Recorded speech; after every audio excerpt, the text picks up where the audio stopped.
Question क्या पूछ रहा है सर? क्वेश्चन पूछ रहा है what concentration of agarose should be used in for small DNA. ये एक टॉपिक जो है, जो क्या पूछा है सर, ये एक टॉपिक जो है वो डीएनए से नहीं है। मैं पहले बता देना चाहूंगा, आप लोगों को लग रहा होगा कि इसमें डीएनए पूछ दिया, तो डीएनए से कुछ नहीं है। ये टॉपिक जो है वो है इलेक्ट्रोफोरेसिस से। किससे है सर?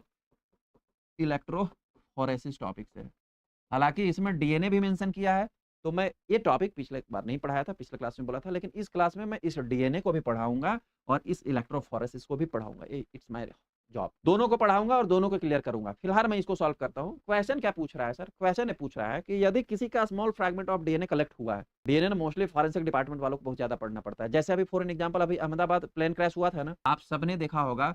जो जो अहमदाबाद में प्लेन क्रैश हुआ था सर, अहमदाबाद में जो प्लेन क्रैश हुआ, उस प्लेन क्रैश में इनफैक्ट कोई भी सिविलियंस नहीं बचा, सबके सब मारे गए। तो फिर दूसरे दिन का क्या कहा गया कि जो उनके रिलेटिव्स होंगे ना, उनके रिलेटिव्स से जो है वो सैंपल लिया जाएगा और रिलेटिव्स के सैंपल लेकर के जो है, जो मर गए हैं, जो डेड बॉडी है, जो जले हुए बॉडी है, उनके डीएनए से मैच किया जाए। जाहिर सी बात है कि जो उनके रिलेटिव्स होंगे उनमें भी उन्हीं का डीएनए प्रेजेंट होगा, क्योंकि डीएनए तो ट्रांसफर होता है, जेनेटिक मटेरियल होता है डीएनए, जो ट्रांसफर होता है हेरिडेटिकली। भाई हमारे मम्मी पापा का जीन मेरे में आया होगा, हमारे नाना और हमारे दादा, हमारे नाना नानी का जीन जो है हमारी मम्मी में आया होगा, और हमारे दादा दादी का जीन हमारे पिताजी में आया होगा।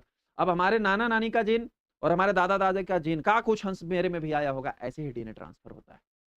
तो सपोज दैट मुझे कुछ हो जाएगा, तो और मैं, मेरी आइडेंटिफिकेशन नहीं हो रही बॉडी की, तो फिर मेरी बॉडी से सैंपल लिया जाएगा।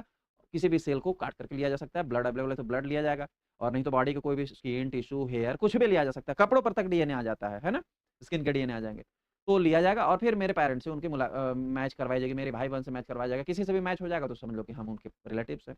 तो अब एक्चुअल में ये जो डीएनए का मिलान किया जाता है, डीएनए का जो मैच किया जाता है, वो कैसे किया जाता होगा? कभी दिमाग में ऐसा क्वेश्चन बना